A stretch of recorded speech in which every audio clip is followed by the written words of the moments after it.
Nenusa. Hola, muy buenos días a todos. Bienvenidos a este tercer ciclo de buenas prácticas en patrimonio industrial. Muchas gracias a todos por venir. Vamos a dar comienzo a las presentaciones. En primer lugar, este ciclo está organizado por el Instituto de Patrimonio Cultural de España, del Ministerio de Cultura, con el apoyo de la Fundación Laboral de la Construcción de Santiago, que nos ha cedido este espacio para poder celebrarlo, y de la Junta de Galicia. Para dar la bienvenida, tenemos con nosotros a Manuel Chaín Pérez, técnico de la Dirección General de Patrimonio de la Junta de Galicia, que viene en representación de la Directora General de Patrimonio, María del Carmen Martínez Insúa, que no ha podido acudir finalmente. Y también tenemos a Susana Alcalde, subdirectora general del Instituto del Patrimonio Cultural de España. Muchas gracias a los dos por vuestra presencia y cuando queráis. Muchas gracias. Yo, ante todo, quiero y tengo que disculpar a la Directora General de Patrimonio Cultural, que estaría encantada de estar hoy aquí, pero por motivos de trabajo, compromisos que le obligaron a estar hoy en Madrid, no puede estar.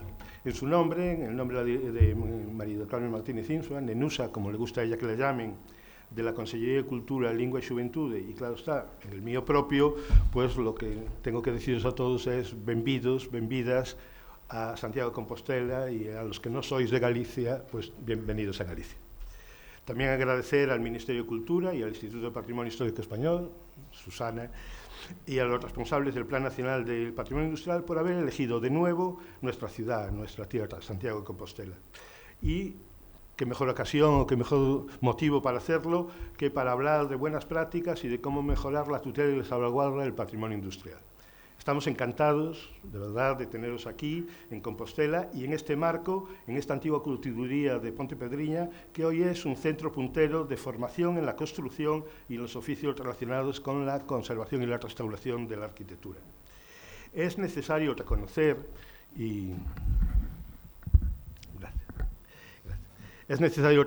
decía, y agradecer también el compromiso de la dirección y de la Fundación Laboral de la Construcción y de los responsables de su gestión y de las instituciones y técnicos que participaron en su recuperación, el Consorcio de Santiago y los arquitectos Víctor López Cotelo y Ángel Panero. Es, sin duda, el mejor espacio no solo para conocer, sino también para experimentar las enormes posibilidades que tiene el patrimonio industrial para mejorar la calidad de vida de las personas y, en este caso, a través de lo que es la formación profesional. Estudiar, proteger y conservar el patrimonio industrial es fundamental porque estos espacios y estructuras cuentan la historia del desarrollo económico, social y tecnológico de un país. Los sitios industriales históricos no solo representan avances tecnológicos, sino que también reflejan las condiciones de vida y del trabajo de generaciones pasadas, de aquellos que nos antecedieron, así como los cambios sociales y culturales vinculados a la industrialización. Es fácil encontrar en los bienes que integran este patrimonio industrial valores históricos, aspectos que refuerzan la identidad cultural, el sentido de pertenencia a un lugar, elementos, recursos para la educación y el aprendizaje de diversas disciplinas, una capacidad potencial para regenerar y desarrollar áreas degradadas y convertirse en un motor económico, y soluciones y razones de sostenibilidad. Y también, sin duda, valores estéticos y arquitectónicos. El patrimonio industrial gallego tiene un valor particular y distintivo, y es un reflejo y resultado de nuestra historia, nuestra cultura y nuestra geografía. Galicia fue una de las áreas de España que experimentó una industrialización compleja y diversa, en la que la minería, el sector pesquero, la industria naval, el textil, la transformación de los recursos forestales, agrícolas y ganaderos, como los cueros que se transformaban aquí, y la energía hidroeléctrica tuvieron un papel crucial. Entre sus principales características destacan la adaptabilidad y el respeto por el entorno natural, un profundo conocimiento del medio y la creación de un vínculo cultural que convierte estos tres espacios en símbolo de identidad colectiva. Hoy, en Galicia, se trabaja para conservar y reinterpretar este patrimonio, integrándolo en su presente y proyectándolo hacia un futuro sostenible. Hoy, aquí, tenemos la oportunidad de intercambiar ideas, estudios y experiencias que nos permitan dar un paso más en esta protección, en la recuperación y en la puesta en valor de este legado. Al hacerlo, No solo mejoramos en nuestro conocimiento sobre cómo preservar estructuras y máquinas, sino que también podremos dar vida a la historia de nuestro pueblo y proyectar nuestros compromisos con las generaciones futuras. Os invito, pues, a participar activamente en estas sesiones, en las sesiones de este encuentro, a compartir sus perspectivas y a unir esfuerzos para dar forma a una visión integradora y sostenible del patrimonio cultural. Muchas gracias a todos y, de nuevo, bienvenidos y bienvenidas.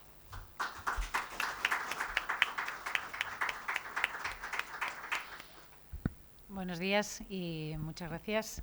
Muchas gracias, Manuel, por tus palabras y bueno, pues muchas gracias a todos por vuestro interés y por la asistencia a este tercer ciclo de buenas prácticas dentro del marco del Plan Nacional de Patrimonio Industrial, que de esta forma retomamos una actividad que ya veníamos haciendo y que, bueno, por determinadas cuestiones se han ido paralizando, pero bueno, nuestra intención es fomentar esta y otros encuentros, ¿no? Sobre todo en los espacios industriales, en los espacios patrimoniales. Bueno, pues en primer lugar, por supuestísimo, mis primeros agradecimientos a la Xunta de Galicia, por supuesto a Nenusa, a su directora general, y en representación a Manuel, que siempre es un auténtico placer coincidir con ellos, y por supuesto también a la Fundación Laboral de la Construcción, que ha permitido celebrar esta jornada en la antigua fábrica de curtidos de Pontepedriña, que ya tuve el placer también de estar aquí en otro congreso y la verdad que me maravilló el espacio, me maravilló también la forma integradora de generar este espacio de encuentro y de reflexión, que creo que es muy acertado.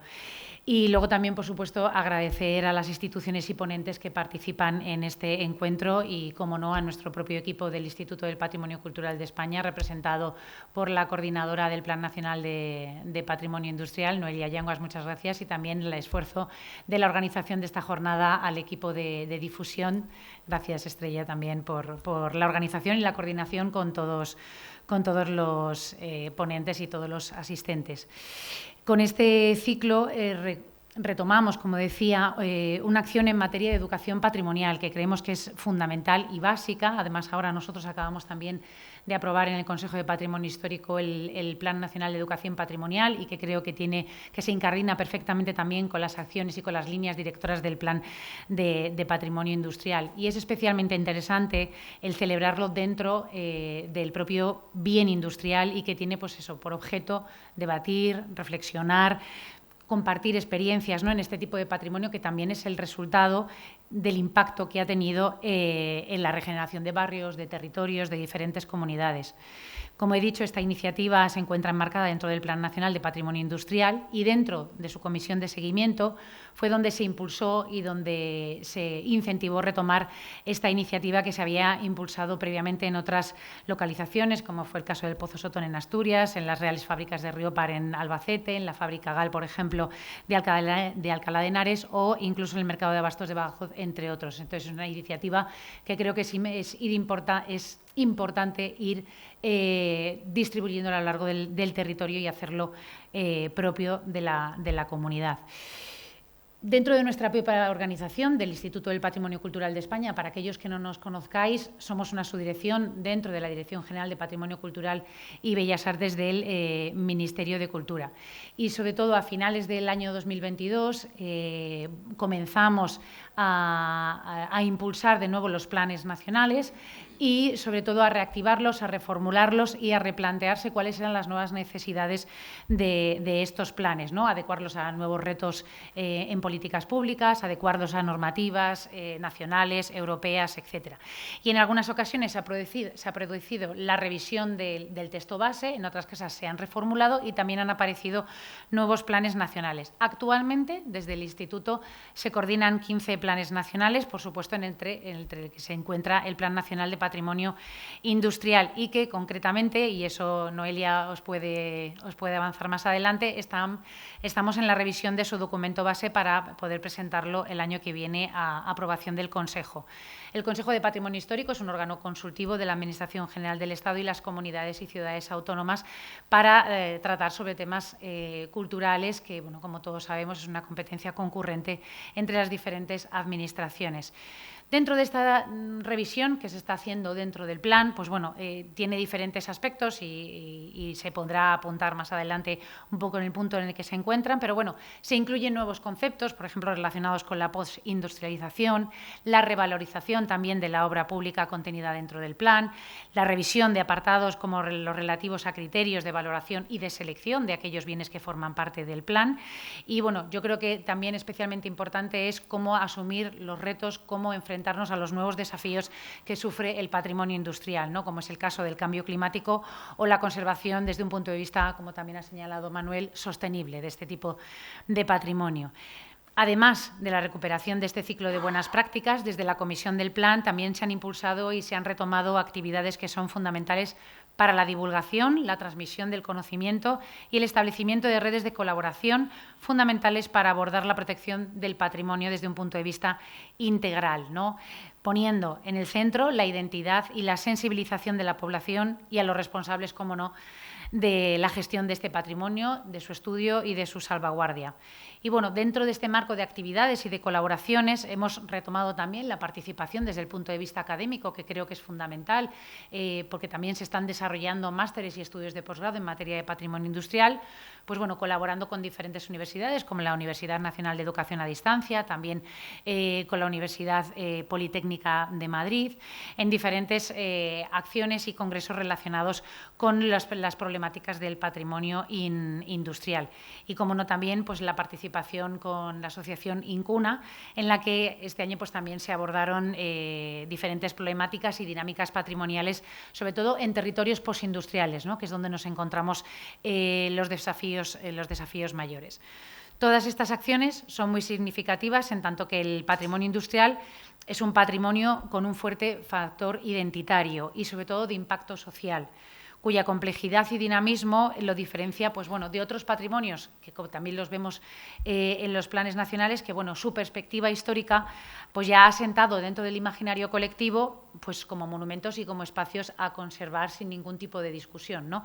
Que eso pues todavía no está en ese proceso cada vez mayor, estamos en el camino, pero que no está implícito en el patrimonio industrial, ¿no? Evidentemente, por eso, porque no tiene tanto reconocimiento, porque el valor de contemporaneidad también hace que surjan debates en torno a conservarlo o no, y la escasa sensibilización social ante esa necesidad de protección. Entonces, en este sentido, yo creo que estas jornadas y cualquiera de las que se desarrollan dentro de la comisión y en colaboración, que creo que es fundamental, ¿no? Al final, la colaboración y la interdisciplinariedad para poder llevar a cabo este tipo de proyectos. Entonces, esas acciones de educación patrimonial y de apropiación patrimonial por parte de la comunidad son absolutamente fundamentales. El carácter social identitario es mucho mayor que en otros patrimonios, sobre todo porque yo creo que algo que caracteriza mucho al patrimonio industrial es que ha supuesto el desarrollo de sistemas sociales asociados a un determinado tipo de industria, pues minera, siderúrgica, térmicas, etcétera, ¿no? Entonces, además de estas iniciativas de educación patrimonial, es verdad que desde el Instituto también incorporamos cada vez más intervenciones a la hora de conservar patrimonio industrial. Y en marcha tenemos, pues, desde la recuperación, el Pozo de Santa Bárbara, la intervención también en la tercera fase del Horno Alto de Sestao. Y actualmente también estamos impulsando estudios de intervención sobre el Puente Acho, por ejemplo, para redactar medidas de seguridad, que también esto afecta de manera, pues yo creo que de manera bastante amplia a este tipo de patrimonios, y la colaboración con otros departamentos ministeriales. Entonces, bueno, pues simplemente fomentar esos espacios de reflexión, fomentar esos espacios de encuentro y de diálogo entre profesionales e interesados en el patrimonio industrial, ¿no? Para entre todos poder buscar las soluciones más certeras y los caminos más adecuados para al final conseguir la protección y la salvaguardia de este patrimonio industrial que al final nos une a todos, ¿no? Así que espero que sean provechosas estas jornadas y, bueno, pues, como ha dicho Manuel, sobre todo fomentar el diálogo y el debate, ¿no? en esta jornada. Así que, por mi parte, nada, muchas gracias y comenzamos las jornadas.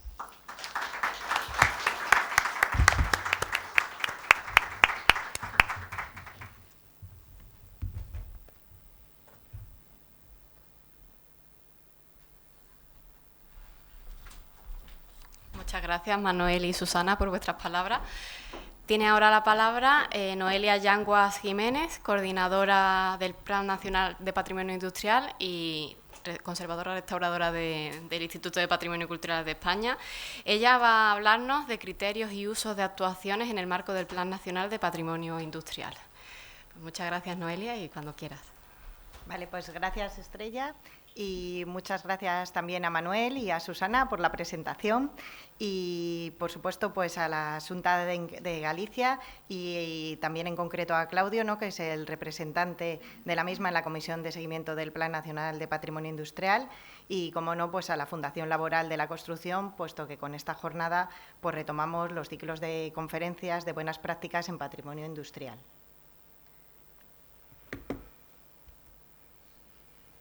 Bueno, aquí os voy a hacer un pequeño recorrido primero, ¿no?, sobre lo que han sido los ciclos de buenas prácticas en patrimonio industrial, que el primero se realizó en 2017 y luego hubo un segundo en 2019.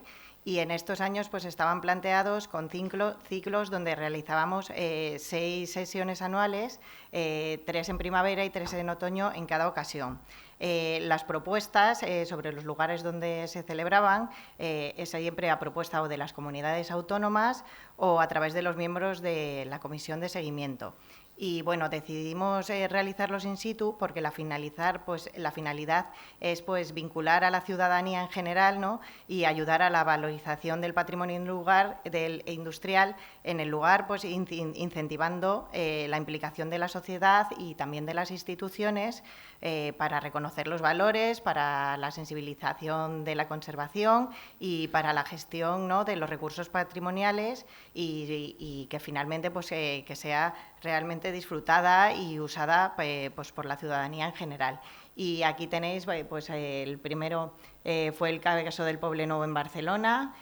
También no solo son ejemplos de sitios concretos, sino también pueden ser o bases de datos o, como en este caso, pues que fue una metodología para el análisis y gestión de bienes inmuebles industriales.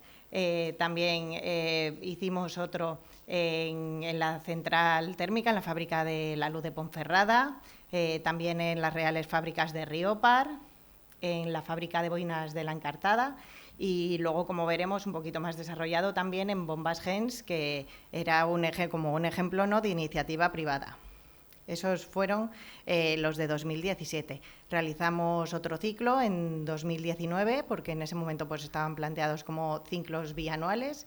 Y bueno, estos son algunos de los ejemplos que ya he adelantado. Uy, disculpar, que estoy con... aquí. Que ya ha adelantado también Susana. En 2019 pues uno fue el ejemplo del Pozo Sotón y otro fue el edificio metálico de Badajoz, que luego veremos el por qué estaba elegido. Y bueno, de lo que se trata es un poco de ir a todas las comunidades de España y también, ¿no?, para ver un poquito la diversidad a nivel nacional. En Galicia no habíamos estado y bueno, pues estamos enormemente agradecidos de que en esta ocasión pues podamos comenzar este nuevo ciclo que aquí en Galicia, ¿no?, en esta comunidad. Deciros también pues que se graban en vídeo las sesiones y que luego quedan subidas toda la sesión, menos la visita, claro que no se puede, en la web del plan para una mayor difusión para todos aquellos que no hayan podido asistir y porque realmente pues creemos que estas sesiones con las conferencias pues son un recurso activo para fomentar programas de desarrollo sostenible y que dan ejemplos, ¿no?, pues a otras regiones para inspirarse, ¿no?, sobre todo pues a escala local y regional. Ahora están planteadas como conferencias semestrales, es decir, habrá 2 anuales, una en cada semestre y no se parará, serán continuadas en el tiempo, no serán cada 2 anualidades, sino pues continuadas. Y bueno, de lo que se trata también es de que sean ejemplos, de que se ajusten a los criterios que seguimos en el documento base del plan, que en este momento, pues como ha adelantado Susana, lo tenemos en revisión. el documento base. La revisión de los documentos se hace dentro de la comisión de seguimiento, se crea un grupo de trabajo. Y, bueno, en general decir que el Plan Nacional pues, tiene desde sus orígenes, en 2001, como uno de sus objetivos prioritarios la difusión de buenas prácticas en este tipo de patrimonio, y esa es la razón por la que se han hecho este tipo de jornadas. Y en estos momentos, pues la revisión, pues estamos intentando dar una mayor escala a la obra pública, que siempre se ha tenido en cuenta. De hecho, tenéis en la web del plan colgados, por ejemplo, el catálogo de empresas anteriores a 1926 asociado a elementos industriales, con lo cual demuestra que sí que siempre nos hemos ocupado de la obra pública, pero bueno, sí que había un reclamo muchas veces por parte de las comunidades y de la ciudadanía de darle un mayor énfasis, con lo cual pues le vamos a dar una mayor escala dentro del documento del plan. También a los bienes muebles, que también los hemos considerado siempre. Hemos hecho cursos de formación, realizamos, por ejemplo, uno en Nájera, pero sí que nos gustaría ir también un paso más allá con los bienes muebles, al patrimonio intangible e industrial. No solo el inmaterial, sino el intangible. Luego veremos también alguno de los ejemplos. Se están introduciendo, como ha comentado Susana, nuevos conceptos como el post y el neoindustrial, que hasta ese momento no estaba, hasta 2016, que es el documento del plan, no estaban introducidos, porque ahí sí que había un acotamiento temporal, y con estos nuevos conceptos pues vamos a abarcar un mayor legado industrial, ¿no? Y también se está actualizando todo lo relativo a los criterios de restauración y conservación en consonancia con la Asociación TICI Internacional. Luego los desarrollamos. Y también pues, abarcar nuevos retos que están en plena actualidad, como es el de la despoblación, la sostenibilidad de las actuaciones, la adaptación a las energías renovables o el cambio climático, que, bueno, como sabéis, pues afectan de primera mano al patrimonio industrial.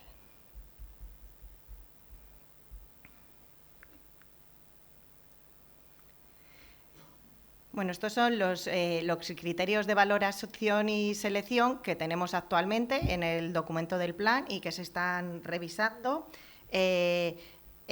Por una parte, el primer apartado se trata de los criterios intrínsecos y son el valor testimonial, la singularidad o representatividad tipológica, la autenticidad y la integridad, pero estamos introduciendo en este apartado, o queremos introducir, otros nuevos como el de innovación o rareza. Dentro de los patrimoniales, los que están en el documento son, como veis en pantalla, el histórico, el social, el artístico, el tecnológico. Aquí queremos introducir después del tecnológico el científico, el constructivo unido al arquitectónico, ¿no? Para darle una mayor también amplitud, y además del territorial también queremos introducir el paisajístico.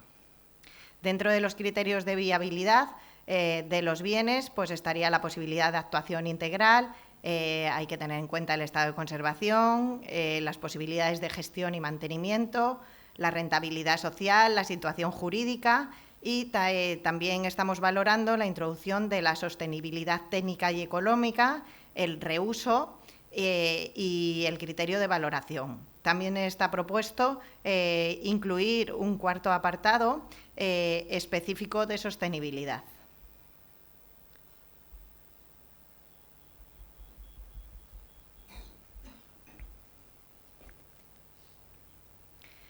En cuanto a los criterios de intervención propiamente dichos, ¿no? Como directrices específicas de mantenimiento y conservación, dentro del plan se adoptan los criterios aprobados en la Asamblea Nacional del TICI, que tuvo lugar en Moscú el 17 de julio de 2003, y que todos conocemos como la Carta de Nicita Gil sobre el patrimonio industrial. Tengo que decir que en estos momentos esta carta también está en actualización, y que en TICI, pues como sabéis, pues trabajan profesionales a nivel mundial, y algunos de ellos forman parte de la comisión de seguimiento, así que estamos actualizando los criterios pues en concordancia con ellos. Y como líneas generales, pues hay que decir que las intervenciones en elementos o conjuntos industriales deben seguir las normas generales para cualquier tipo de bien de patrimonio industrial. Y, bueno, la carta comienza con unos apartados de definición, con un segundo de valores, pues más o menos en concordancia con los que os acabo de explicar que tenemos del plan, un tercero de catalogación, también apartados de registro, investigación y de protección. Todas esas acciones también en el plan las abarcamos, ¿no?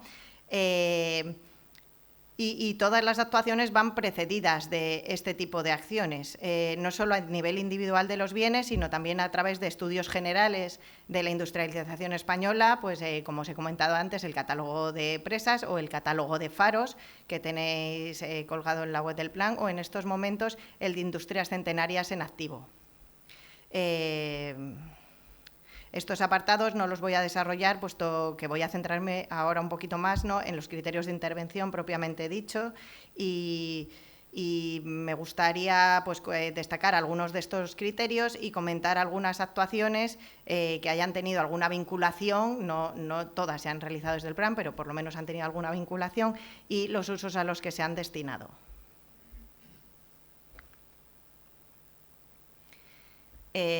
Y bueno, el primero de los criterios, que es muy significativo en patrimonio industrial, pues es el de la integridad funcional. ¿No? La conservación del patrimonio industrial depende de la preservación de la integridad funcional, creo que nadie tenemos duda de esto, ¿no? Y las intervenciones en un sitio industrial pues deberían estar enfocadas a mantener esta integridad funcional en la medida pues en la que sea posible, ¿no? El valor y la autenticidad de estos sitios, pues desde luego se va a reducir mucho si se extrae pues la maquinaria o todos aquellos componentes o elementos secundarios que forman parte del conjunto de un sitio. Y bueno, como ejemplo que a mí me maravilló cuando lo conocí, ¿no?, pues es la fábrica de boinas de La Encartada en Balmaseda, que es una fábrica museo que conserva la maquinaria original y gran parte pues se puede poner en funcionamiento. Esta fábrica cerró porque la maquinaria se había quedado obsoleta, y entonces los propietarios, en vez de sustituirla, pues decidieron cerrarla. En ese momento pues actuaron pues muy deprisa las administraciones locales y consiguieron pues conservarlo todo, y en este momento, en este sitio en concreto, conservarla pues como museo. Fue uno de los primeros elementos del listado de patrimonio industrial, que en aquel momento el listado tenía 50 elementos, en este momento hay 177, y por ello también pues fue elegido como uno de los lugares para el primer ciclo de conferencias.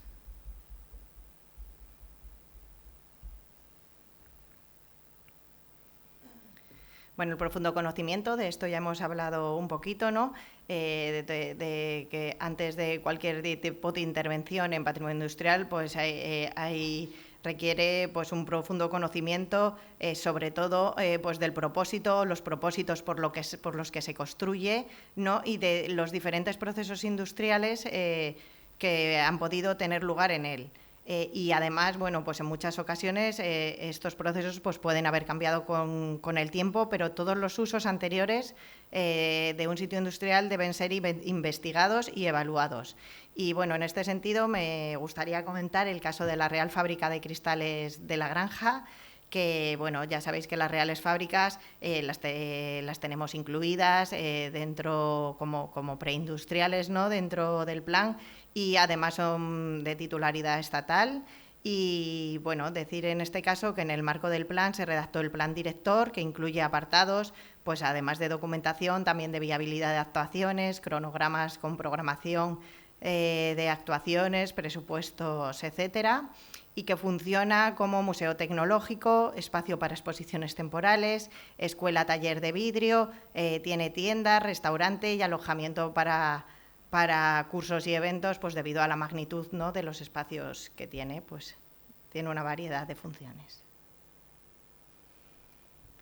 la preservación in situ. Bueno, justo lo que tenéis en pantalla es un ejemplo de no preservación in situ. Entonces, lo que dice la carta es que la preservación in situ pues, debe considerarse siempre como prioritaria, puesto que desmantelar y reubicar un edificio o una estructura solo es aceptable cuando es preciso destruir el sitio por imperiosas necesidades sociales o económicas. En este caso, pues lo que veis en pantalla pues es el llamado edificio metálico de Badajoz, actualmente Paraninfo, de la Universidad de Extremadura.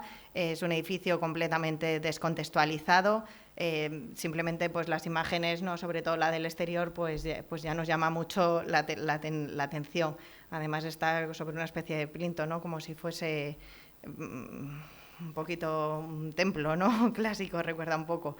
Y lo que pasa que, bueno, en este caso pues lo iban a derribar y como única forma de salvarlo pues fue ubicarlo en otro lugar.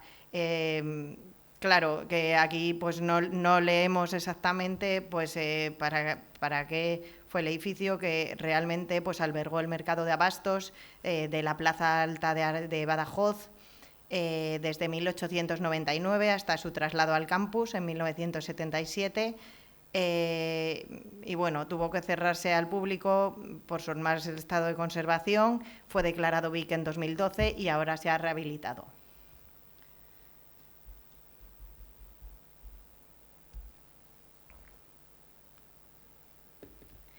En cuanto a los nuevos usos, pues bueno, yo creo que son necesarios, ¿no?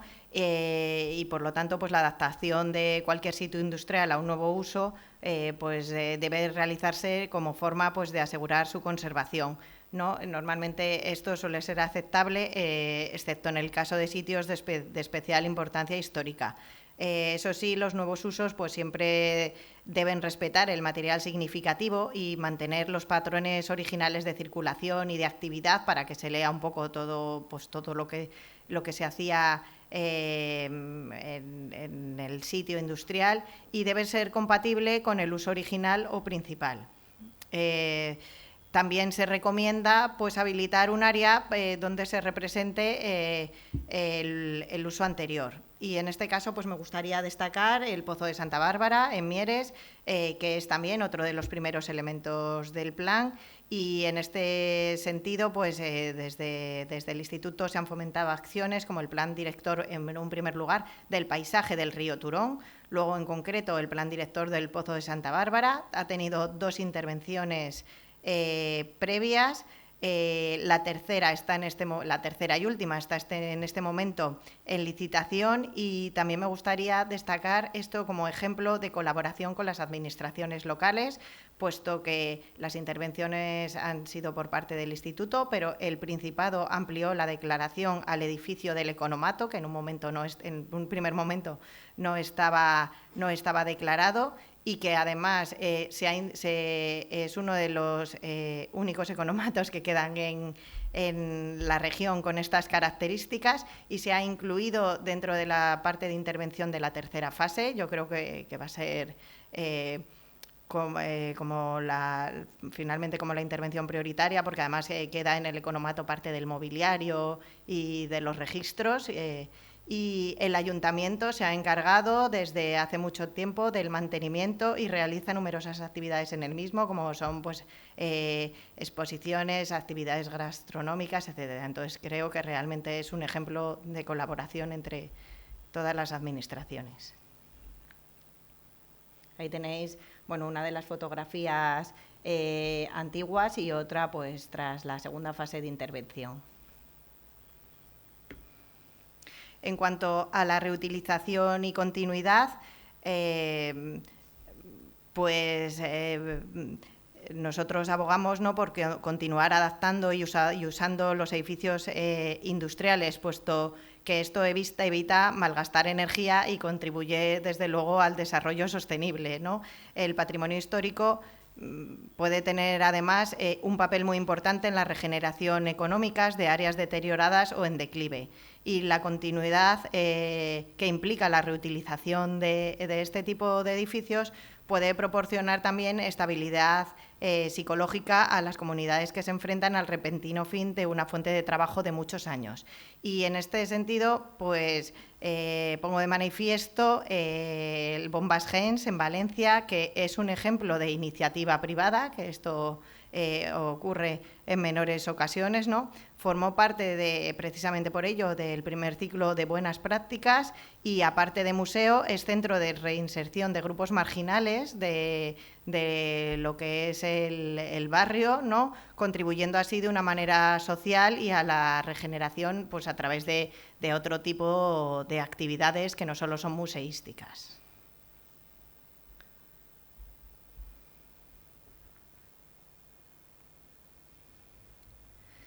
Bueno, en cuanto a las intervenciones que tengan un impacto mínimo, estas son unas fotografías de un parque en el Poblenou, en Barcelona, y simplemente pues, son pues actuaciones, como veis, pues de consolidación de las estructuras que quedaban.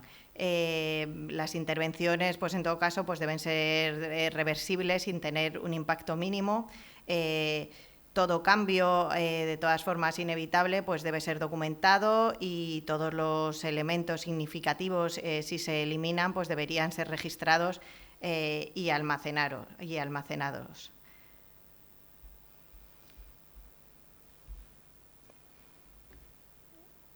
El siguiente es un ejemplo de reconstrucción. Puesto que la reconstrucción o la vuelta a un estado conocido anterior, en líneas generales, pues debería considerarse como una intervención excepcional, que solo es apropiada pues, si beneficia a la integridad del sitio este entero, o en caso de destrucción de un sitio por mayor violencia y, desde luego, pues que se conozca el estado anterior. No nos podemos inventar, ¿no? Esto, en este caso, pues os he puesto el ejemplo de unas minas de cinabrio y mercurio explotadas desde la época romana, que es el caso de Almadén. Bueno, esta parte es muy posterior, ¿no? Pero bueno, las minas se explotaban desde ese momento. El conjunto fue declarado BIC en 1992. También hay aquí una colaboración con la comunidad autónoma, en este caso con Castilla-La Mancha, y el instituto intervino en concreto en esta parte que es el horno Bustamante en 2005, y también en la reconstrucción de la puerta de Carlos IV.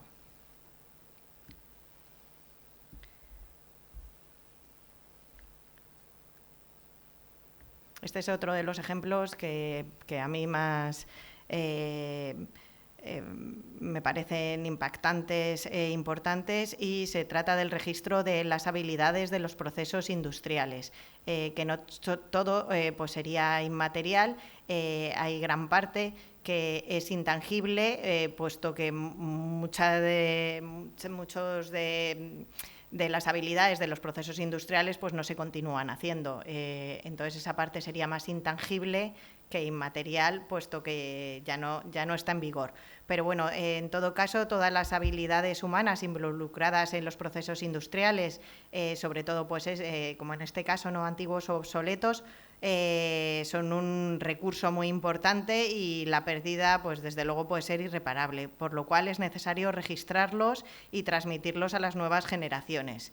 En este caso, pues destaco la labor de la Fábrica de la Luz en Ponferrada, que también es otro de los iconos del listado de elementos del plan, que funciona como museo con numerosas actividades, pero sobre todo pues, me gustaría destacar el registro de documentación que se realizó antes de ponerlo en marcha, ¿no?, a través de entrevistas a los antiguos trabajadores, y la exposición dentro del museo mediante pantallas, como podéis ver a la izquierda, de los trabajadores en su puesto de trabajo. Además de ello, pues debe promoverse también la conservación de todos los registros documentales, los archivos de las empresas, los planes de construcción, así como todas las especies de muestra de productos industriales. En este momento pues existen algunos sitios donde se pueden conservar y bueno, lo suyo es que evitemos que se pierdan, ¿no? O que se destruyan. Y para finalizar, bueno, pues me gustaría decir que una de las críticas más importantes en las intervenciones patrimoniales de todos los años pasados ha consistido pues que algunos de los proyectos pues han vaciado de contenido precisamente los elementos originales de aquellos lugares rehabilitados, ¿no? En consonancia con lo que venimos hablando, provocando así pues la ausencia de referencias y la pérdida de la memoria del trabajo.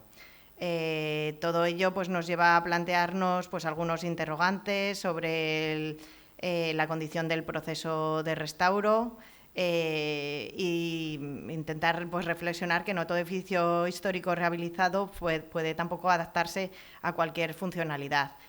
Todo esto pues, también está en consonancia, fijaros, con la Carta Internacional, ¿no?, sobre la conservación y la restauración de monumentos y sitios, la Carta de Venecia, que es ya pues, de hace mucho tiempo, ¿no?, de 1964. El ejemplo que tenéis en pantalla pues es la Real Fábrica de Tapices, que cuenta con 300 años de experiencia en la fabricación y restauración de alfombras, tapices y reposteros.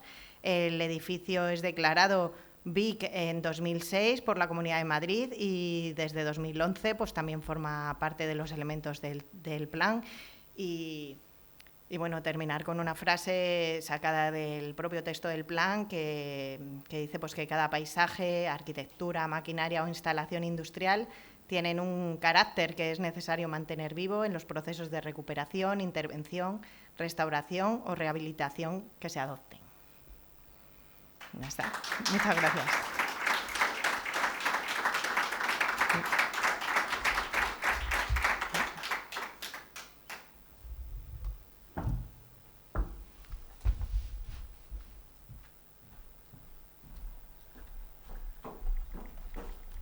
Muchas gracias, Noelia, por estos ejemplos tan interesantes.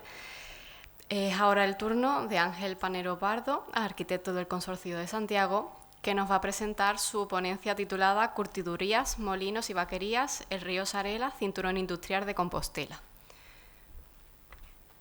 Cuando quieras, Ángel, muchas gracias.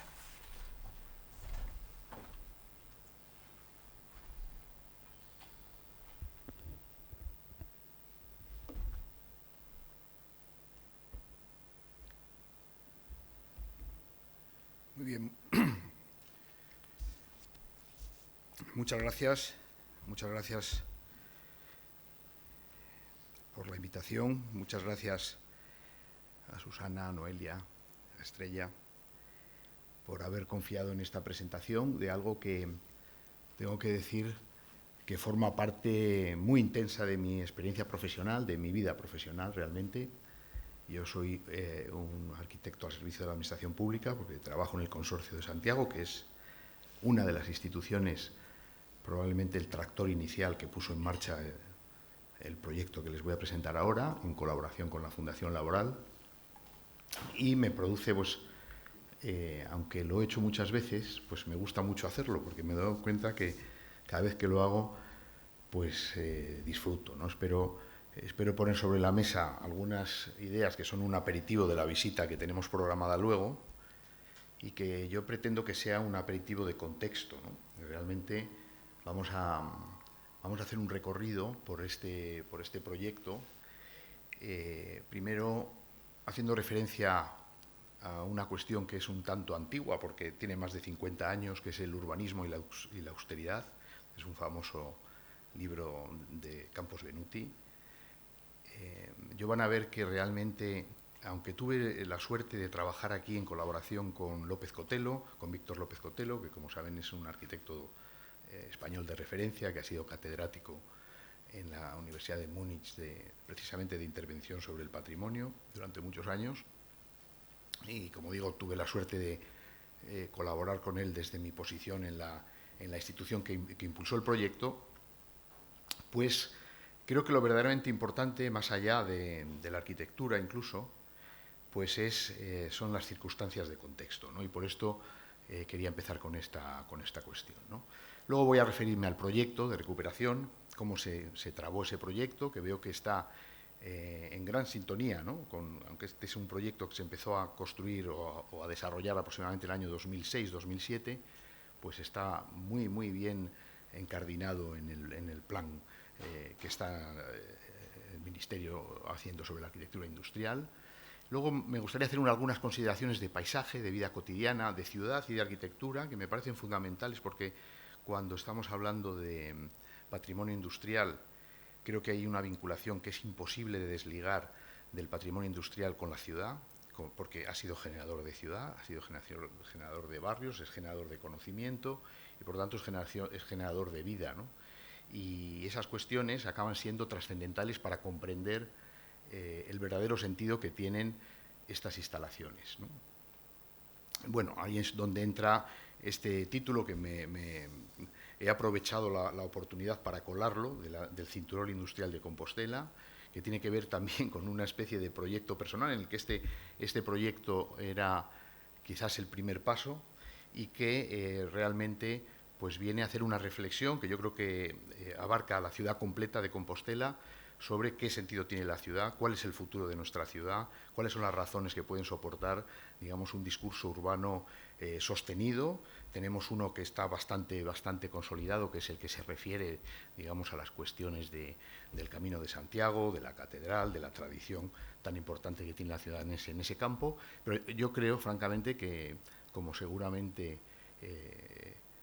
Joan demostrará posteriormente, pues hay otros aspectos del pasado de esta ciudad que son trascendentales y que tienen manifestaciones construidas y manifestaciones en la arquitectura y en el urbanismo que son trascendentales, ¿no? Bueno, luego voy a hablar un poco de la recuperación que sigue a la función. No sé si me va a dar tiempo ya, pero bueno, sobre todo porque aquí hay un ejemplo interesante, y veo que también lo habéis mencionado en el plan, de cómo en realidad, en general, todos sabemos que la arquitectura tradicional tiene una gran capacidad de adaptación, ¿no? Por contra de lo que nos está pasando con la arquitectura contemporánea en muchos casos, ¿no? Pero sí que es verdad que la arquitectura, vamos a llamarla así, preindustrial, tiene una gran capacidad de adaptación. Y este creo que es un ejemplo muy interesante, ¿no? En el que vemos, porque aquí estuvo a punto de ser muchas cosas, como vamos a ver, ¿no? Bueno, luego entraré un poquito en el proyecto y con eso voy a terminar, porque luego ya cuando hagamos el paseo entraremos en aspectos más concretos, si quieren, de lo que es la arquitectura o la construcción del edificio, ¿no? Bueno, pues empezamos entonces con esta reflexión, ¿no?, sobre el urbanismo y la austeridad de Giuseppe Campos Venuti, a quien tuvimos la fortuna de conocer aquí en Santiago. Aproximadamente el año 96 estuvo con nosotros en lo que era en aquel momento la incipiente Oficina de Rehabilitación de la Ciudad Histórica, y tuvimos pues la fortuna de tenerle unos cuantos días con nosotros, hablando muy interesante. Pero este es un libro que él escribió, creo recordar, en el año 74, es decir, hace más de 50 años, ¿no? Y hacía referencia a varias cuestiones que ahora parece como que las hubiese escrito hoy mismo, ¿no? Una era la de presentar la cultura de la transformación frente a la cultura de la expansión en relación a la gestión de las ciudades. Esto que hoy en día parece que nadie discute, ¿no? Y hay evidentes ejemplos de que tiene que ser así, pues no lo era tanto, imaginaros en el año 74, ¿no? Y luego la siguiente, la que tiene que ver con la austeridad, con el despilfarro de ciudad, ¿no?, que es otra cuestión trascendental y que encardina muy bien con el objeto de este proyecto y el contexto de este proyecto, la gran oportunidad que existe, digamos, con el arrastre de esta intervención, que, como ha dicho Manuel, pues es un centro de referencia de formación y que está llamado a crecer, porque tiene apenas 7 años de vida, pero está llamado a crecer en otro contexto muy importante hoy en día, que es el de la generación de conocimiento y de la generación de formación para los seres humanos, por decirlo de alguna manera. Y está, sin embargo, metido también en un entorno, en un contexto que es de extraordinario valor paisajístico, también industrial, porque hay en los 15 kilómetros que tiene este pequeño río, ¿no?, que es el río humilde, digamos, de Compostela. Tenemos 2 ríos en Santiago, que es el Sar y el Sarela, y en estos 15, el Sarela es afluente del Sar, unos kilómetros más abajo de donde estamos, pero claro, en estos 15 o 14 o 15 kilómetros que debe tener el río, pues hay un auténtico elenco de elementos industriales, ¿no? más de 50 molinos, petroglifos, fábricas. Habría, creo recordar, casi 15 fábricas de curtidos asociadas al río.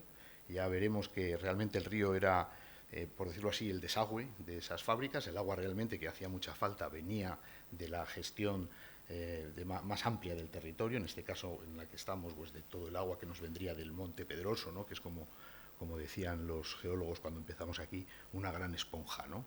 Y entonces este hombre, Campos Benuti, pues hablaba de las 5 salvaguardas trascendentales para gestionar las ciudades. Una es la salvaguarda pública, la salvaguarda social, la productiva, la ambiental y programática. Yo lo quiero decir así para continuar con la exposición, porque realmente estas 5 directrices estaban en el origen cuando empezamos con este proyecto, como digo, en el año 2006, ¿no? Bien, pues este proyecto arranca con una institución pública que es el Consorcio de Santiago, en la que está participada el Gobierno español, la Xunta de Galicia y el Ayuntamiento. Es una institución, cooperación de administraciones que está vinculada precisamente con el desarrollo de lo que podríamos llamar un proyecto de ciudad, ¿no? Y en ese contexto, y en colaboración con la Fundación Laboral, que es una entidad de rango nacional, ¿no? del sector de la construcción, tanto promotores o constructores como sindicatos, ahí se produjo una cooperación para impulsar lo que es hoy en día el centro de formación de referencia en materia de rehabilitación. La cuestión no es otra que abordar el desafío que tenemos, extraordinario en relación con la conservación del patrimonio, que tiene que ver con conseguir formación para todo el abanico de personas que intervenimos normalmente en un proceso de construcción, ¿no? Incluso no solamente desde el punto de vista de las habilidades o de la experiencia personal, humana, que se puede adquirir para trabajar en distintos aspectos, sino también de las estructuras económicas, las empresas, las formas de organización, digamos, económicas, que permiten que un proceso de rehabilitación sea además eficiente y sea además efectivo desde el punto de vista de su coste, ¿no? Entonces, el Consorcio de Santiago lanzó este proyecto en un momento en el que además, que también han pasado ya pues 14, bueno, más de 14, ¿no? Han pasado 18 años, pero en aquel momento teníamos en el Consorcio de Santiago una línea de trabajo que venía a resumirse con esta diapositiva, ¿no? Había costado mucho llegar a ese punto en una ciudad que es patrimonio de la humanidad, pero por fin estábamos en condiciones de hablar de la ciudad en su territorio. Y esto, hoy no es el día, pero probablemente en el caso de Santiago de Compostela, no solo por su historia, sino por los documentos de planeamiento que tenemos vigentes, es una herramienta de extraordinario futuro, ¿no? Porque la ciudad de Santiago se entiende simplemente mirando el planeamiento, la posición en el territorio, y empieza uno a comprender muchos de los aspectos que son determinantes, ¿no? Habíamos superado, digamos, en una rápida visión de lo que pudo ser el avance de la conservación del patrimonio, se había superado la intervención sobre las grandes escalas que vemos en esta imagen, habíamos llegado a comprender, incluso a hablar del espacio público, habíamos empezado a hablar de las pequeñas construcciones en las que está acreditado que quienes trabajaban, el conocimiento que dio lugar a esas construcciones es el mismo que dio lugar a la catedral, eran los mismos arquitectos, eran los mismos canteros, los mismos carpinteros los que trabajaban en uno y otro lugar. Y cuando hemos empezado a valorar todo eso, pues yo creo que ya iniciado el siglo XXI, de repente nos hemos dado cuenta que además de eso había algo trascendental, que es la relación de la ciudad con su territorio, con los medios de producción, con cómo se alimenta, cómo se produce. Luego hemos tenido el episodio del COVID, ¿no? del encierro y todo esto, y ahí todavía lo hemos experimentado en carne propia, ¿no? Hasta qué punto nos hemos dado cuenta o nos hemos llegado a sentir vulnerables por esa desvinculación que es propia del conocimiento también del movimiento moderno y de la historia de la arquitectura del siglo XX, esa desconexión absoluta con los medios de producción del urbanismo, con los medios de producción que se expulsaron de la ciudad incluso a cualquier escala, o con los medios de producción de alimentos, o con los medios de gestión del agua, etcétera, etcétera, ¿no? Entonces, esta cuestión en ese momento resultó fundamental porque empezamos a trabajar con una idea que es la que seguimos manejando y que tiene un grandísimo recorrido, porque hoy en día independientemente de estas acciones que estamos viendo o que vamos a ver, en las que vamos a ver arquitectura, porque desde el punto de vista de la arquitectura, no solamente por las intervenciones de López Cotelo, que por supuesto tiene varias, algunas vamos a hacer referencia a ellas, pero también de muchos otros arquitectos que han trabajado ya en este ámbito del río Sarela, pero tenemos además un desafío extraordinario desde el punto de vista de lo que es la integración medioambiental de todo el entorno del río Sarela con la ciudad. Realmente el entorno del río Sarela se queda al borde de la ciudad histórica e incluso se queda al borde de la designación de área patrimonio. Yo creo que, y esta es una conclusión que manejamos desde hace mucho tiempo y que algún día esperemos que podamos implementar como nos gustaría, muy injustamente, porque realmente el patrimonio de la humanidad de Compostela no se puede comprender sin esta actividad industrial fundamental que se hizo en Santiago, con más de 24 curtidurías que había, no solamente las 15 que he dicho del río Sarela, sino en el río Sar, etcétera. Entonces, ahí tenemos una primera reflexión que nos incita a pensar, y esto pues ahora mismo se puede decir que lo ha conseguido hace creo que 1 año o 2 años la ciudad de Guimarães. Nosotros estábamos hablando ya en el año 2006 de proponer una ampliación para acabar con esta injusticia, vamos a llamarlo así, proponer una extensión del área patrimonio de la humanidad de Compostela hacia los entornos de las curtidurías y concretamente este cinturón industrial que es el río Sarela, ¿no? En eso seguimos. Yo creo que algún día será así, porque realmente frente a los, como digo, frente a esos valores incuestionables que podrían incluso pensarse que son confluencia de la fortuna, de piezas de arquitectura con un gran valor. Yo quiero decir que aunque yo soy arquitecto y he participado con la mayor intensidad en esto, he trabajado con López Cotelo y por tanto mi figura desde el punto de vista de la arquitectura he disfrutado mucho y he aprendido mucho, pero hablo con esta claridad porque no me estoy asignando mérito alguno desde el punto de vista de la arquitectura, ¿eh? Pero quiero decir que hay elementos de arquitectura de grandísimo valor, como es este edificio, y hay muchos otros, y de otros muchos arquitectos. No solamente a eso, tenemos un medio ambiente extraordinario, con un valor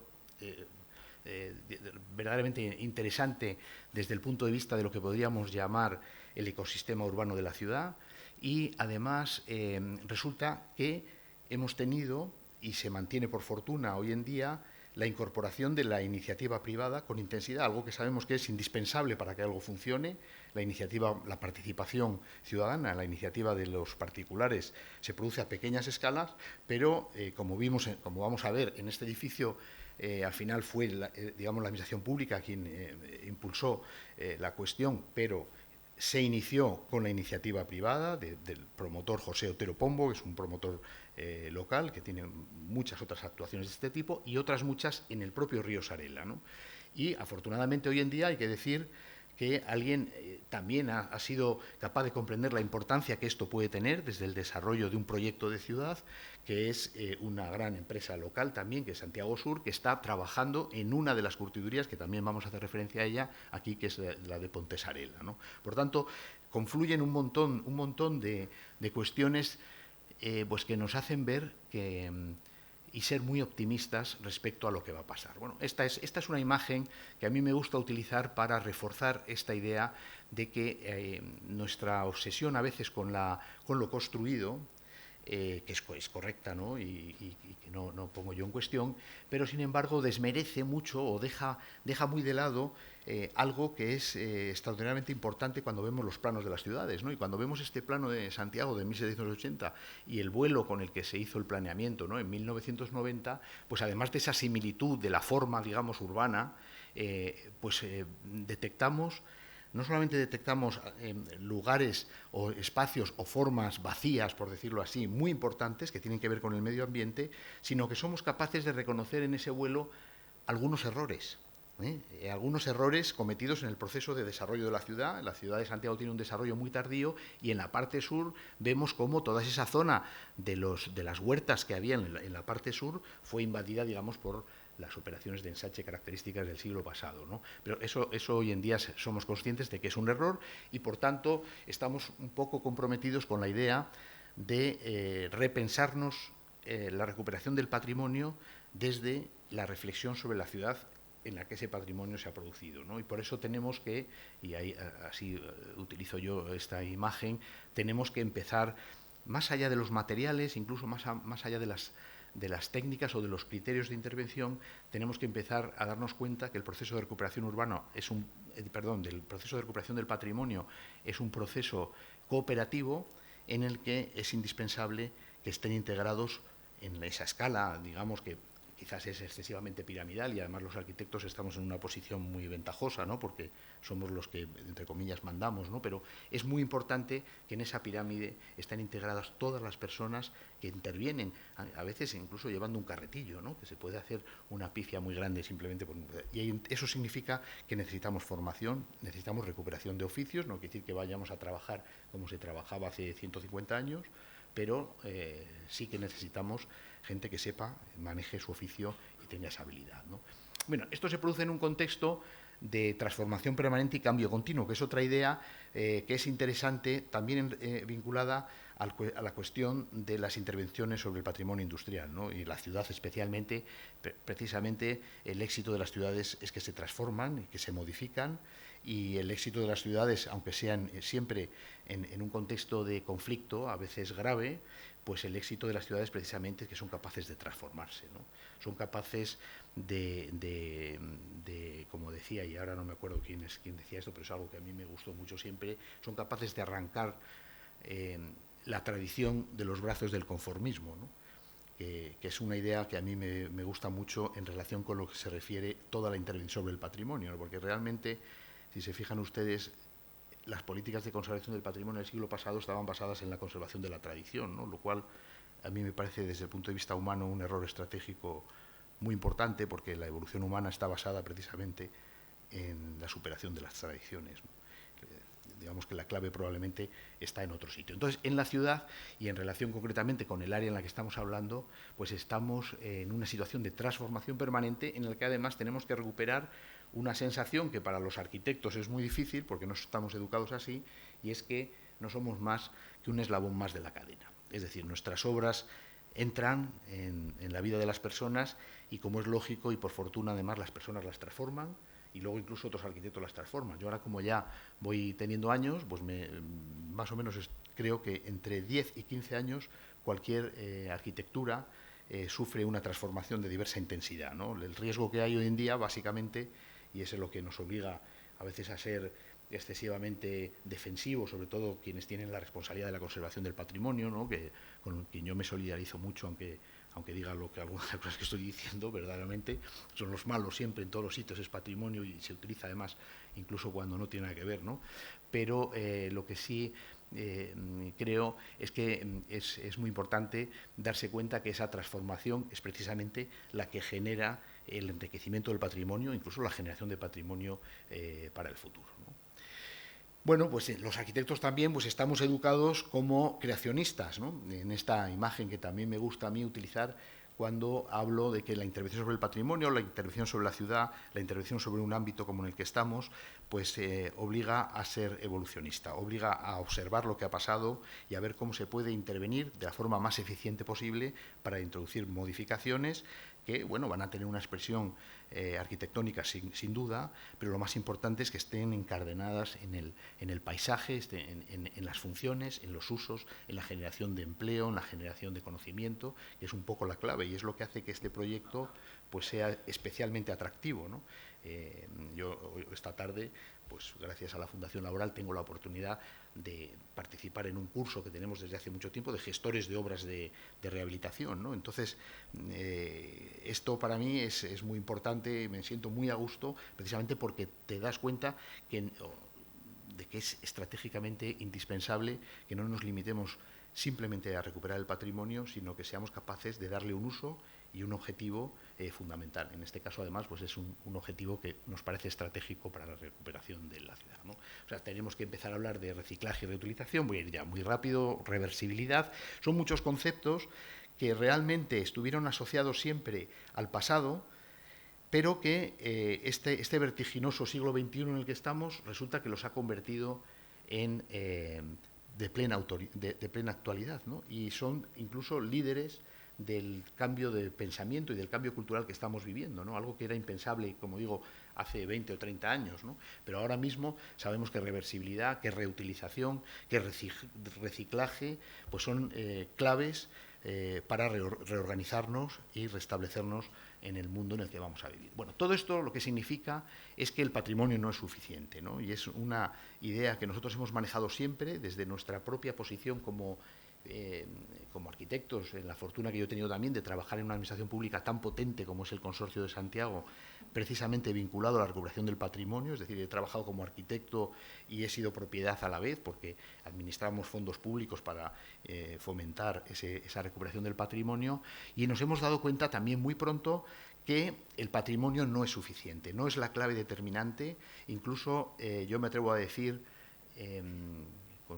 pidiendo disculpas a quienes, insisto, estáis vinculados muy diariamente con esta cuestión, me atrevo a decir que muchas veces es el patrimonio el que descabalga algunos proyectos o impide que se desarrollen con eficacia, ¿no? Esto es una cuestión, no es fácil resolverla, lógicamente, y es muy fácil decirla como lo estoy diciendo yo ahora. Seguramente, pues Manuel, por ejemplo, yo tengo una gran solidaridad con Manuel, que le conozco hace mucho tiempo, pero seguramente está diciendo, sí, ya me gustaría a mí verte donde he estado yo, ¿sabes?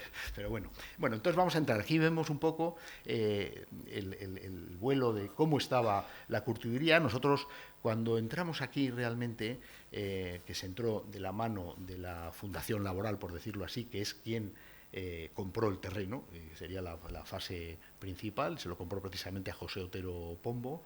Bueno, pues cuando entramos realmente es la imagen que vemos ahí a la izquierda, ¿no? En la que pues no había cubiertas, en fin, había un proceso de deterioro. Sin embargo, digamos, lo que es la estructura de muros era muy importante, y nos dimos cuenta muy pronto que esta era una de las curtidurías mejor conservadas, ¿no? Luego Swan va a hablar con más precisión de estas cuestiones porque las conoce muchísimo mejor que yo, ¿no? Pero era un ejemplo muy importante en una posición también muy importante, precisamente por esa vinculación al río Sarela, y por esa relación tan inmediata con el Pedroso, ¿no? El gran monte que también está presente en la Plaza del Obradoiro, y como digo, es una esponja, una gran esponja que se llena de agua y que la va soltando. Nosotros hoy seguramente lo podremos ver en el camino que hay ahí detrás, que es por otro lado el camino de Breogán, del norte. Pues ese camino está inundado, se convierte en un río prácticamente, porque son las avenidas. Y realmente nosotros estas cuestiones de las curtidurías voy a pasarlas muy rápido porque lo va a hacer muy bien después, ¿no? Pero lo que nos encontramos desde el punto de vista arquitectónico, pues es esta estructura muy deteriorada o en proceso de gran deterioro, ¿no? Por algunas cuestiones que luego, cuando hablemos con más detalle de las cuestiones constructivas, podremos desarrollar, ¿no? Pero enseguida empezamos a trabajar en lo que era un análisis de lo que habíamos heredado. Realmente teníamos el objetivo de trabajar con el mayor rigor, y esto obliga desde luego se trabaja desde la arquitectura, yo no voy a negarlo, desde luego, pero es necesario empezar con lo que llamamos en su momento los estudios previos. El primer estudio previo que pusimos en marcha era un estudio, bueno, al margen del análisis de las estructuras de madera, las pocas estructuras que quedaban, ¿no? Y de los muros, ¿no? Que se conservaron absolutamente todos. Las estructuras de madera no fue posible, estas eran unas estructuras de madera de castaño, pero estaban muy deterioradas en los apoyos precisamente, entonces hubo que hacerlas nuevas. Esta es una foto de esta sala en la que estamos realmente. Entonces hicimos esos estudios, pero enseguida el primero que hicimos importante fue el de análisis del funcionamiento hidrológico de esta instalación, porque al final se demostró en ese estudio que era determinante, eso era lo que daba sentido a su localización, es lo que daba sentido a los canales, a los pozos, etcétera, etcétera, que habían ido apareciendo, y todo esto venía de una fuente que llegamos a encontrar pues, aproximadamente 80 metros arriba hacia el Pedroso, que era la fuente que derivaba las aguas hacia la curtiduría y hacia todas las pías que veremos luego durante la visita. Algunas de ellas no hubo más remedio que taparlas porque realmente todo eran pías, incluso en algunos sitios habían robado los sillares que las conformaban y era un lago literalmente. Es un lago que estaba regulado por el nivel freático del conjunto, que se ve muy bien en el pozo que veremos también luego cuando hagamos la visita. Entonces, este estudio, que lo hicimos con Soledad García Morales, que es una profesora de la Escuela de Arquitectura de Madrid, que es una gran especialista en temas de gestión de humedad, de gestión de flujos de agua, etcétera, pues fue el primer estudio que empezamos a realizar y que estuvo luego también apoyado por el que desarrollamos en colaboración con el INCIPIT, que es el Instituto de Patrimonio, que hicieron el estudio previo etnográfico, que da expresión, digamos, de lo que era esto, de lo que se suponía que había sido, ¿no? Y luego todo el apoyo arqueológico, que fue muy importante en el proceso de desarrollo del proyecto, ¿no? Bueno, esta es la imagen un poco con la ciudad, con esta reflexión en la que se adivina por la vegetación de ribera, ¿no? Por dónde va el río, pero aquí lo interesante para mí es darse cuenta un poco de esa vinculación extraordinaria que hay con la Plaza del Obradoiro, con la ciudad, vamos a decirlo así, con el centro de la ciudad histórica, porque tenemos apenas 2 kilómetros, es decir, que si nos fuésemos andando apenas en media hora estaríamos en la Plaza del Obradoiro, ¿no? Bien, este es el área que adquiere la Fundación Laboral de la Construcción para desarrollar este centro, y se compone de 2 partes que están más o menos cortadas por el río a la mitad. Una es la parte de la vieja curtiduría, como digo, muy vinculada con el río, pero como el río realmente es un desagüe, ¿no? Y luego la otra, que es un espacio, que en el planeamiento es un espacio de protección, porque estaba creciendo un poco desordenadamente la ciudad hacia el río, y entonces afortunadamente se establece ese espacio de protección que forma parte de la propiedad de la curtiduría, sin duda alguna, pues porque pensaron que en un futuro iban a crecer, y yo espero que algún día el centro de formación crezca y se puedan utilizar esos terrenos, ¿no? Y, bueno, por dar así algunos datos, es una instalación que ocupa 23.000 metros cuadrados. En rehabilitación hay unos 2.750 metros cuadrados en la L de la rehabilitación, y luego no hubo más remedio que hacer unas naves que vamos a visitar, que son naves de nueva planta, que se hicieron en una gran campa que había, que en el fondo habíamos descubierto por el estudio de Soledad que realmente era un lago de descarga, ¿no?, de agua para las inundaciones, ¿no? Y eso justifica algunas de las cuestiones que luego, si me acuerdo, comentaremos, para evitar precisamente en el caso de una crecida, que la cota de 500 años de crecida la marca el puente de acceso, ¿no? Y a partir de ahí, por esa razón, todo está montado para que no pueda llegar a entrar el agua nunca por debajo de esa cota en el conjunto. Y había una pradera muy interesante que estaba surcada por unos canales de piedra a modo de desagüe, ¿no?, que decidimos conservar, y que hoy en día pues nos felicitamos mucho porque tienen las gárgolas hacia el río, y te acercas por allí los días que llueve y sigue saliendo agua a mansalva por esas gárgolas, ¿no? Digamos, era un elemento de drenaje que si los hubiésemos cancelado, pues es posible que hubiésemos tenido algún que otro problema, ¿no? Esta campa realmente era muy interesante. Yo concretamente cuando empecé a trabajar aquí venía con mis hijos y les ponía ahí a jugar mientras medíamos y no sé qué, y estaba llena de charcas y de canales y no sé qué, y disfrutaban mucho, al punto que luego cuando estaba la obra casi acabada un día, y ya se habían hecho mayores, porque eso tenían 4 o 5 años, entonces pues tenían ya 10 años, esto se tardó mucho en construir, les traje yo para que lo vieran, y según entraron, se echaron las manos a la cabeza y dijeron, pero qué disparate has hecho, papá, y tal, porque te has cargado la parte más bonita, ¿no? Yo estoy hablándolo luego con Víctor, pues se lo conté y me dijo, pues estoy de acuerdo con tus hijos. Realmente a veces hay que tomar decisiones para que un proyecto funcione y para que salga bien, que obliga a ocupar, digamos, obliga a desperdiciar suelo, como he dicho al principio, y en este caso estas naves vienen a ocupar una campa muy interesante que había en este lugar, ¿no? Bueno, vamos a seguir rápido, ya para acabar en 5 minutos. Bueno, esta sería la parte de la rehabilitación que luego visitaremos, y bueno, tienen los importes, etcétera. Hubo una participación de la Xunta de Galicia, digamos, con una aportación económica en el proceso de rehabilitación, y luego la parte nueva que desarrolló y financió completamente la Fundación Laboral, ¿no? Aunque hubo la dirección de obra, la asumí yo, digamos, como arquitecto del consorcio, y yo estuve en aquel momento pues muy interesado en que Víctor López Cotelo siguiera vinculado al proyecto, y entonces López Cotelo actuó como project management del proyecto, que fue bastante interesante porque es una misión que seguramente él nunca pensó que fuese a hacer. Básicamente lo que significaba es que estábamos atentos para garantizar que Víctor no repudiaba el proceso, como así fue afortunadamente, el proceso de recuperación de la fábrica, ¿no? Este es un poco el estado, ¿no?, que nos podemos hacer un poco la idea de cómo estaba todo esto. Lo paso así muy rápido. Estos son los estudios previos, el que hicimos con el CSIC, con el INCIPIT. Se hizo, por ejemplo, muy interesante en relación con el suelo, el estudio desde la Universidad de Santiago de Jesús Domínguez sobre y María Vidal sobre la recuperación de la fauna de vertebrados. Curiosamente, tuvimos que aplicar medidas de protección para los hormigones y resulta que había una vida maravillosa. Aquí había 3 especies de tritones, algunos de ellos en peligro de extinción, muy interesantes, y todo esto pues lo fuimos sabiendo y fuimos de alguna manera introduciéndolo en el proyecto a través de estos estudios previos que fue haciendo, ¿no? Gente muy especializada y que alimentaron mucho el propio proceso de diseño. Bueno, respecto al tema de la función, lo paso muy rápido. Aquí había habido, con López Cotelo y José Otero Pombo, había habido un primer proyecto para convertirlo en centro de convenciones y congresos de Santiago, que se vino un poco abajo por algunas digamos, edificios para este fin que se construyeron en la ciudad, y entonces el promotor decidió cambiar. Estas son las imágenes. Luego se pasó a un programa de vivienda. Eran unas viviendas taller en las que ya digamos que está el ADN de lo que resultó al final en el proyecto de López Cotelo, en el que se ven las naves. Estas naves al final eran de otra escala porque eran viviendas con un taller y un patio, pensando en artesanos, etcétera, etcétera. Y luego había viviendas en la parte, quizás era un programa un poco más forzado, más difícil de resolver eficazmente por los temas de humedad, por ejemplo, que hay, etcétera, etcétera, ¿no?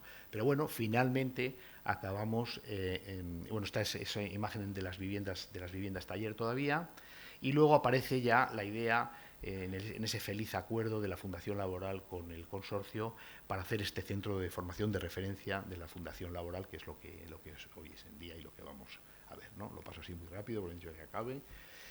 Entonces, luego estarían, claro, en esta intervención sobre el Sarela, vamos a pasar un poco hacia atrás, no sé si puedo pasar, no.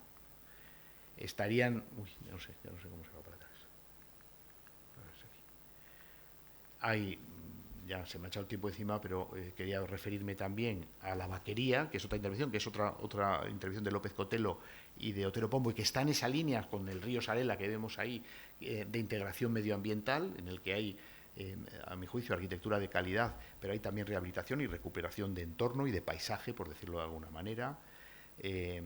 Y tenemos también, esto también es la parte de la vaquería hacia el Rueiro, que acaba en el puente del Carmen de Abaiso, sobre el río Sarela, y esta es la intervención que hoy en día está en fase de segunda fase de terminación, por decirlo así, que es muy importante desde mi punto de vista para la ciudad, que es Ponte Sarela, que ya está funcionando como hotel, que era un viejo proyecto de José Otero Pombo, que testigo que ha cogido Santiago Sur, como digo, y está desarrollándolo, afortunadamente contando con López Cotelo también como arquitecto, ¿no? De manera que se está acabando este proyecto. Esto quedó parado aproximadamente en el año 2005, calculo yo, 2008, y ahora, sin embargo, se ha retomado y se está trabajando en esta obra que a mí me parece que también es de gran interés, ¿no? De gran importancia vinculada. Bueno, yo ahora tenía aquí un repaso sobre un poco la obra, lo voy a pasar muy rápido. Aquí hubo que hacer un pilotaje prefabricado porque estamos realmente, desde el punto de vista geológico, estamos sobre una isla de gravas. Entonces, si hubiésemos hecho un pilotaje, que era necesario porque aquí el firme está a más de 8 metros, ¿no? Si hubiésemos hecho un pilotaje hormigonando in situ, había un riesgo enorme de contaminar las aguas, y entonces se hizo el hincado de pilotes prefabricados con estos individuos que vinieron aquí con estas máquinas. Pero lo más interesante es que el hincado de pilotes como estos a 8 metros de profundidad solamente es posible gracias al eucalipto, que es algo verdaderamente sorprendente, porque para el impacto que da el pistón sobre el pilote genera tanta energía que no hay material que lo aguante. Solamente la madera, por sus propias características, y concretamente la de eucalipto, que como vemos ahí abajo es una madera muy fibrosa, que llega incluso a arder, como vemos ahí en los impactos, pero por sus fibras no se desmembra, ¿no? Y es una cuestión muy interesante que a mí me gusta también mucho reseñar, porque hay a veces claves para la tecnología, incluso la alta tecnología si se quiere, que son insospechadas, ¿no? Esta sería un poco esa imagen, ¿no? Bueno, luego estuvo la recuperación de la estructura, la recuperación de los muros. Esta también es una imagen de esta nave en la que estamos. Esta sería la fachada que estamos viendo. Este es un edificio que era el secadero. Esta parte en la que estamos ahora mismo era el secadero, y tenía inicialmente la mitad de ventanas, ¿no?, a los dos lados, para funcionar como secadero. Se ve que luego le hicieron un aumento de ventanas, metiendo una más entre las anteriores, que estaban muy chapuceramente hechas, por decirlo de alguna manera, pero luego había habido un fuego que hace que esto, aunque no nos demos cuenta ahora, pues está el edificio completamente remado, estuvo a punto de colapsar, ¿no?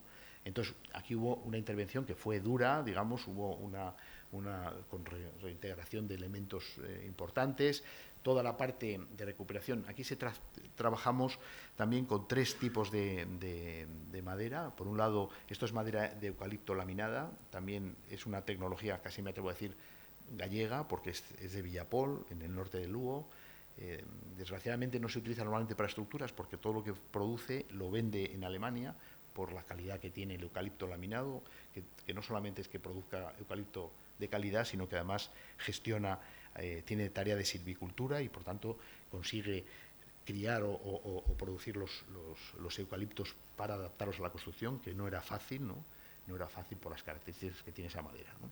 Bueno, entonces esta sería la madera. Se utilizó madera de pino laminada, y llegamos en este cuerpo en el que estamos.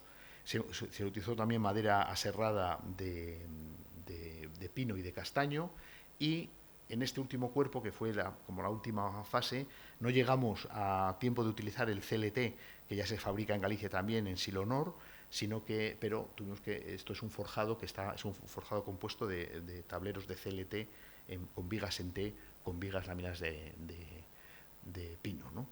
Bueno, esta es un poco la imagen. Realmente, una vez que se recuperaron los muros, que realmente, como hablaremos luego, son muros de dos caras, y se insertaron los canzorros, que en el fondo son llaves de atado de esas dos caras, sobre eso se descansa con la estructura y se hace un montaje relativamente sencillo, digamos, y rápido. Y esta es la construcción de las naves, que se hizo con una tecnología de hormigón y además de piezas prefabricadas muy interesante, que bueno, a nosotros nos hacía pensar que algún día también seríamos capaces de hacer esas cosas con madera, y hoy en día estamos muy cerca, ¿no?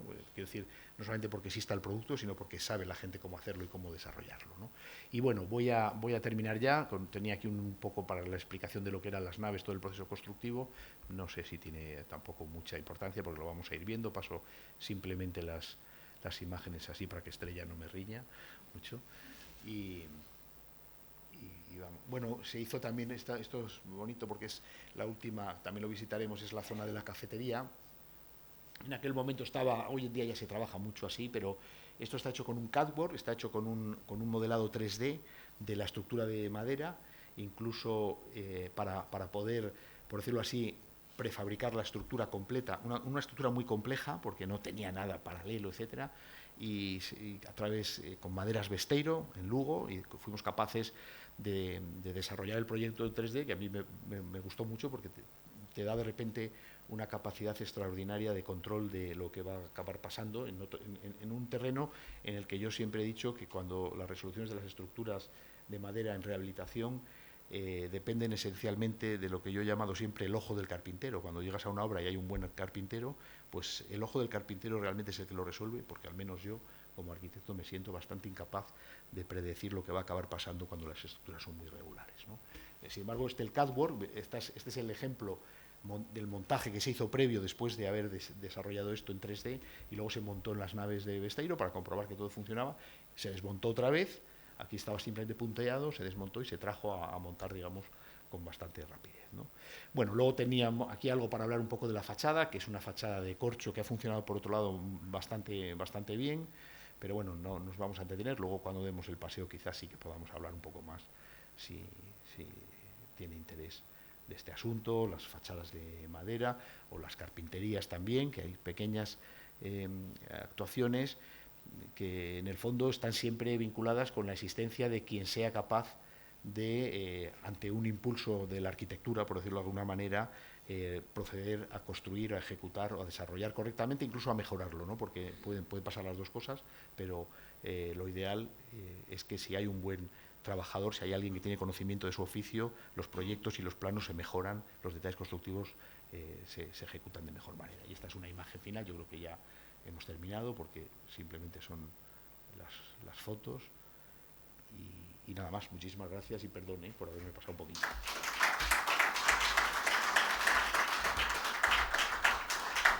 Muchas gracias, Ángel. Perdón por la presión, por el tiempo. Por suerte vamos a tener la suerte de seguir escuchándote después en la visita. Te voy a pedir que no abandones la mesa por si acaso alguien tiene alguna preguntita ahora en un minutito antes de bajar al café. No sé si alguien quiere dirigir alguna pregunta a Noelia o a Ángel. Si alguien quiere, me avisa y le acerco el micrófono.